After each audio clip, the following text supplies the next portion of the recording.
Well, welcome, Magdalena. Thank you. Hello, everybody. We fired up. Proof of work is happening here today, and I'm super excited to announce some of the illustrious members in our industry. First up, we have Ryan Condren, co-founder of ZIMMERMANN. We also have Ben Gagnon. Ben has been mining since 2015, and he's the CMO, the cool term of Chief Mining Officer at Bitfarms, which is one of the oldest mining companies that's publicly traded. Similarly, we have the lovely Jamie LEVERTON, CEO of Hut 8, and that is also one of the world's oldest publicly traded Bitcoin miners, but it was the first miner to hold Bitcoin on its balance sheet, dating back to 2018. Mover and a shaker. Last but not least, we have Taras Kulik, founder of Sunnyside Digital. All right. So this panel is focusing a little bit more on the environmental impacts, and we do have a very negative connotation, unfortunately. You know, we're boiling the oceans, we're clubbing seals, not really, but you know, everything under the sun the media has managed to attribute to us, including, you know, why Texas is losing electrical power. Sorry about my voice. Can't do anything about that, but I will make up for it with enthusiasm. So, question for the panels.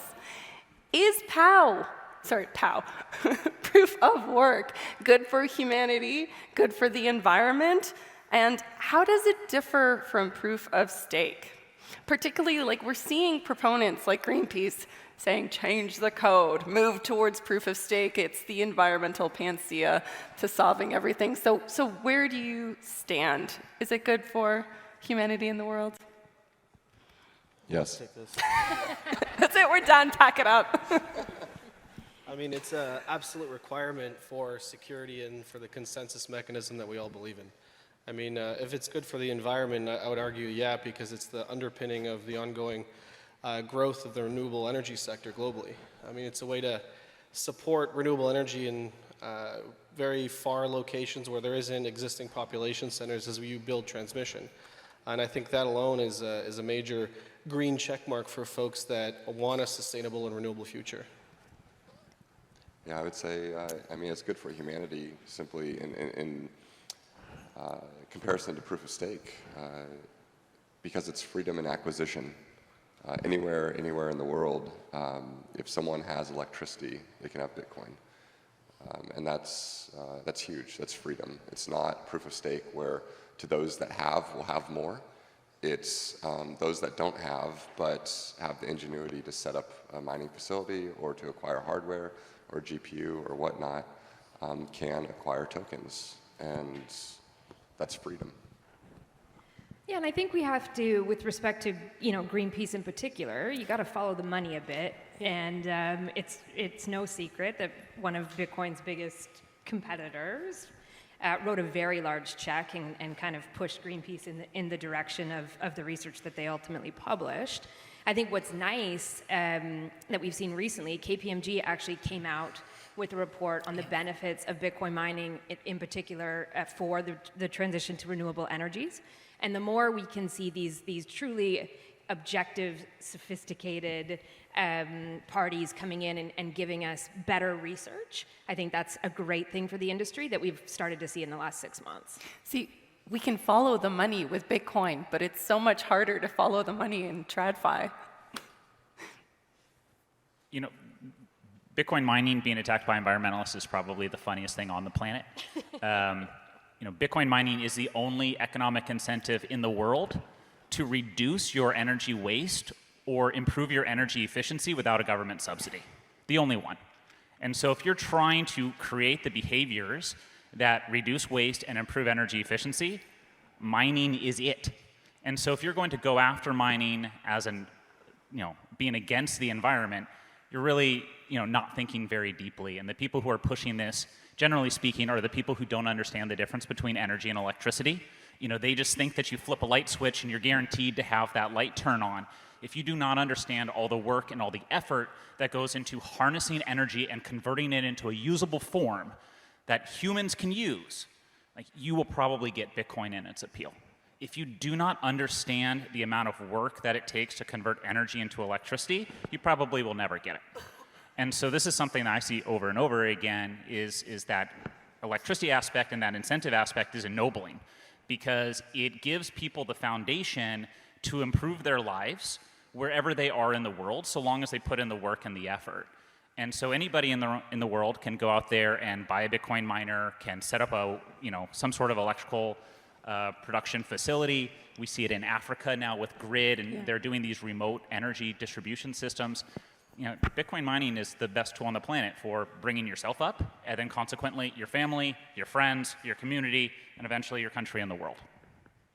So I'm going to take that to a bigger picture shift. So, across the various Bitcoin epochs, we've seen this transition from home miners in garages moving to a larger scale type of mining, and now we have sovereign entities mining. We're in that era of nation state mining. So I'm wondering, what do you think the impacts of these changes are, whether it's for humanity or for the environment? Sure. I think nation states coming in is a big thing, but I think nation states have already been here for a long time. It just hasn't really been actively talked about, because if you are a nation state participating in mining, honestly, you're not going to get any benefit from being public about it, right? So I think that's happening. I think it's happening in a much bigger way than people realize. And for smaller nations, they have an ability to kind of leapfrog the competition by getting in early. And the stronger the nation, the less an incentive to adapt. And so, I think you'll see the smaller countries like El Salvador. I think there's a lot of smaller island nation states in the Caribbean who will see the economic incentive for converting over or adopting some sort of Bitcoin. I think that's especially true in dollarized nations. So dollarized nations are nations who adopted the US dollar because they said, hey, if we do it ourselves with our tiny country and populace and government, it's going to get corrupt, it's going to get broken, and we'd rather push that off to the United States, who's going to be more responsible with their fiscal policy. But instead, the United States has completely ruined their economies by making them completely reliant on the dollar and destroying all their purchasing power and wealth, and they're constantly just exporting wealth out of the country. And so I think the dollarized nations will be the first ones to really adopt and benefit. Go ahead, Ryan. I was going to say, to dovetail on something Ben said, adopting mining really is one step closer to stabilizing your power grid, really in a more granular way. I think kind of what Ben was saying is a lot of people don't understand how power generation and electricity work. And the fact that you can't produce electricity unless someone is using it. It's not like you just produce electricity and it's just sitting there for someone to flip on a switch. It actually gets generated when someone turns on the switch. It's because it's electron flow. And that electron flow has to stay balanced. In the US, we're at 60 hertz, and we have a 0.05 hertz fault tolerance. That means that we have a lot of granular controls in balancing the grid. There's no other technology on the face of the earth right now at scale that can do that granular controlling of a renewable power grid, except for Bitcoin mining. So when we have nation states getting involved, all of a sudden that's exciting. When we have nation states getting involved, they're getting one step closer to that ability to balance their power grid at scale without doing what's called load following, ramping up and ramping down production. You can stay at 100% production 100% of the time, and you can ramp up and down consumption. That is incredible optimization. It reduces the cost of electricity for nations. And when you reduce the cost of electricity for nations, you fuel economic development. You look at any first world country, they have cheap, available power and resources and infrastructure. You look at any country that's not as well developed. It's incredibly expensive to have electricity, and we're seeing that in Kenya right now, where you have a huge amount of economic boom because energy production is becoming cheaper with Bitcoin mining. And you're also bringing jobs, you're bringing innovation. There are a ton of ancillary benefits. The knock-on effects to the economy are significant. And I think the other thing we've seen happen more significantly over the past year and a half is big oil and gas coming more actively into the space. That's going to have a very significant impact on the industry as a whole. Yeah, I mean, Bitcoin mining really is merging with two different sectors right now that'll certainly benefit countries with sovereign wealth over the next 10 to 15 years. You see digital mining operators start merging with HPC, as Frank mentioned earlier, and you see major global power conglomerates really looking at BTC mining in a very serious way. You've seen ExxonMobil come into the space with Crusoe Energy, and there will be a lot more announcements over the next 5 years as we continue to evolve this ecosystem. I would actually add that it's almost integrating into every sector of the economy, kind of like Darwin's finches. You know, miners are integrating, whether it's within farms, because they're using bio-waste, whether it's district heating systems, which is kind of part of the energy grid, and heat reuse. Like, we are stealthily taking over. Well, Sorry? I mean, I have a buddy that works for environmental health in California, and he said, hey, Ryan, do you realize dumps produce a huge amount of methane that we have to burn off? Like, could we use that for Bitcoin mining? Like, literally anywhere on Earth there is the chance to harness potential energy. That's where Bitcoin mining is going to be. Pulp and paper also, you know, there's methane that's emitted just like from landfills. Speaking of AI, how is the AI revolution impacting the mining space, and also how does it differ from proof of work mining? Yeah, there are more differences than similarities. At the end of the day, GPU compute can't live in the same environment that Bitcoin mining can. Frank touched on it earlier. We've seen a number of miners kind of come into this space, and they definitely think it's easier than it is. Hut purchased a traditional data center business a year and a half ago, and so we've got 5 data centers across Canada, and that's where we put GPU compute. It needs to be much greater uptime, more redundancy built in. You obviously need 24/7 network operations center. You need a full team that understands that compute, how to keep it up and running. The biggest difference is how GPU compute, which is what's used for AI, interacts with the grid. It's not a curtailable load like Bitcoin mining. It is a net drain from the energy sector perspective. So you're running those data centers 99.999% of the time.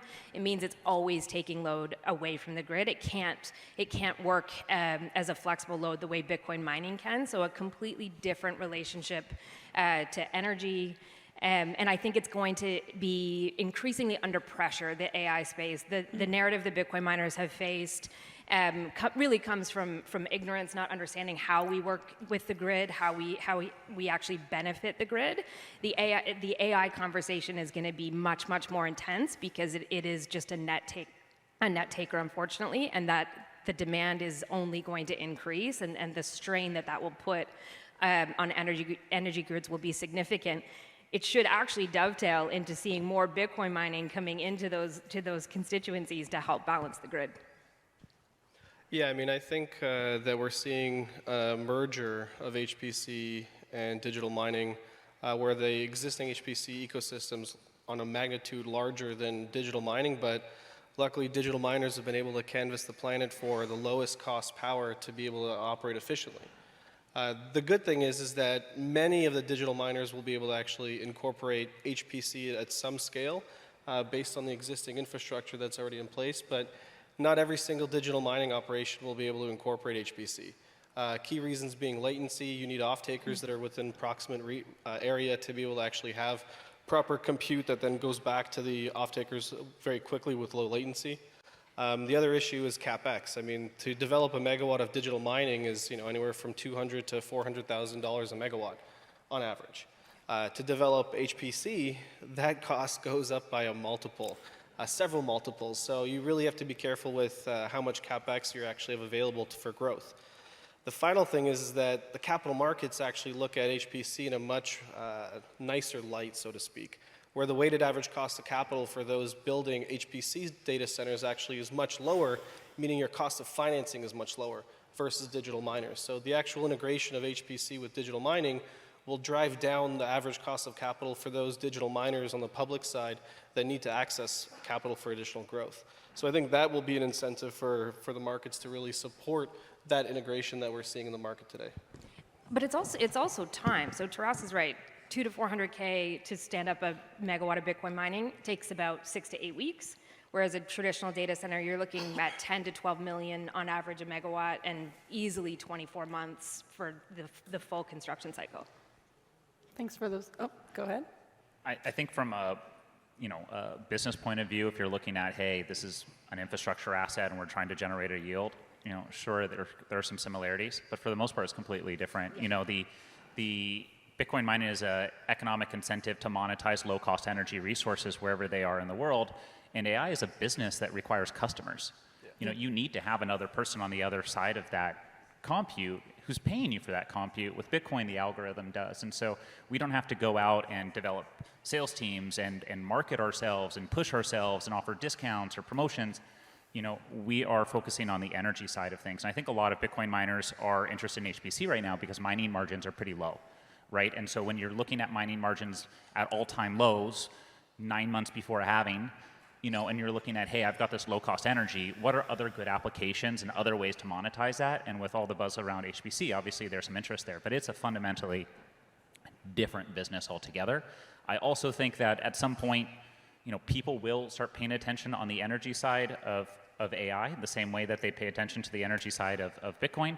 It's strange to me that nobody is going to care how much, kilowatts it takes or kilowatt hours it takes to create like these funny cat pictures on, Midjourney or whatever that is. But eventually somebody is going to start caring about that growing use, and, we'll see what happens then. Maybe the art industry will donate $5 million to Greenpeace. Maybe. But we didn't have that problem with, no one's ever talked about the gaming space and how much energy that uses. Bitcoin was unique in being a lightning rod, really to have a conversation about value. Is it worth any energy at all? Which is not something historical compute applications have had to deal with.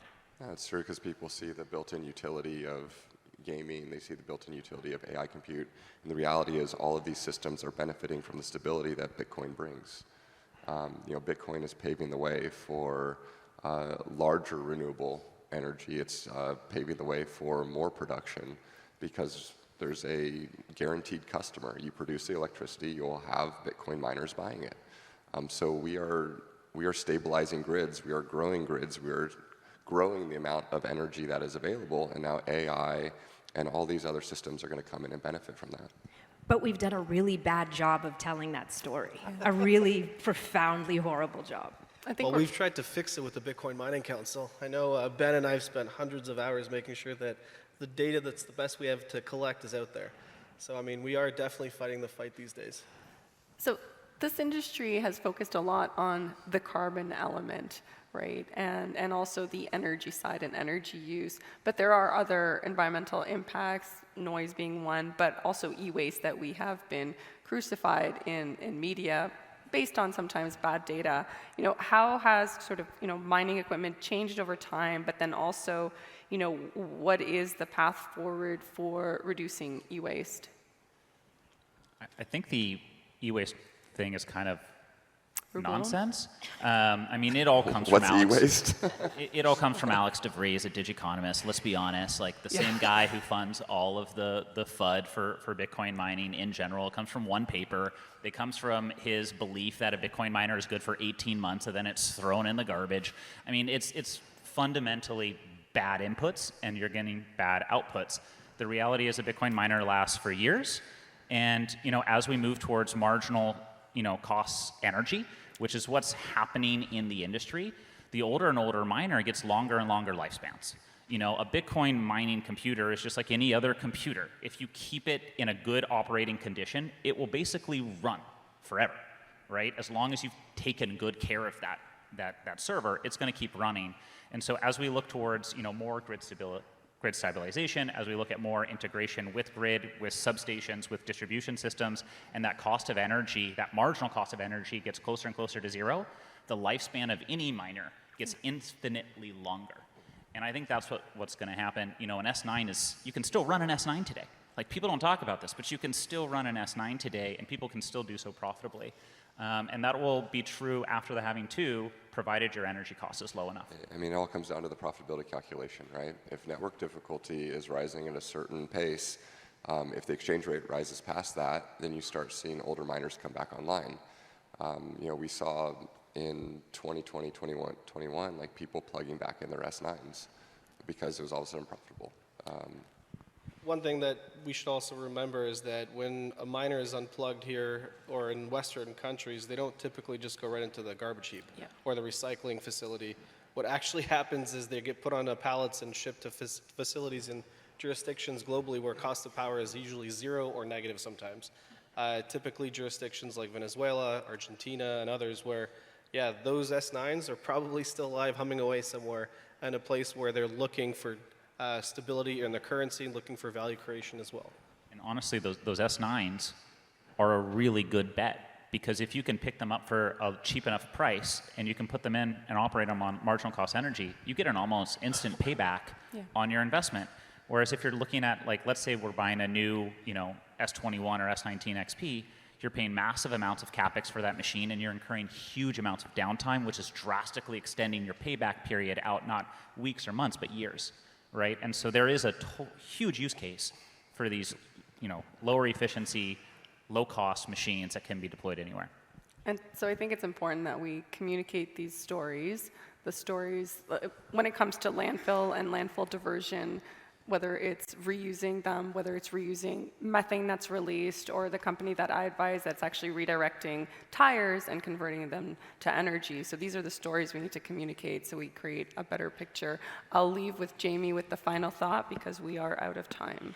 I think it's not just us that needs to communicate it. I think when we as an industry communicate these things, it comes across as self-serving. People don't pay as much attention. We really need to do more work with educational institutions. We need more peer-reviewed research. Yes. We need people speaking out on our behalf, which we're starting to see, but that's really what the focus needs to be if our industry is going to get the proper story out there.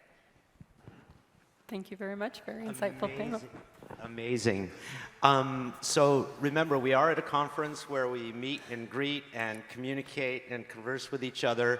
We have experts here that have a lot of experience, a lot of vision, and a lot of excitement. So please take the time to continue this conversation with people while you're here. Thank you so much, you guys. Thank you.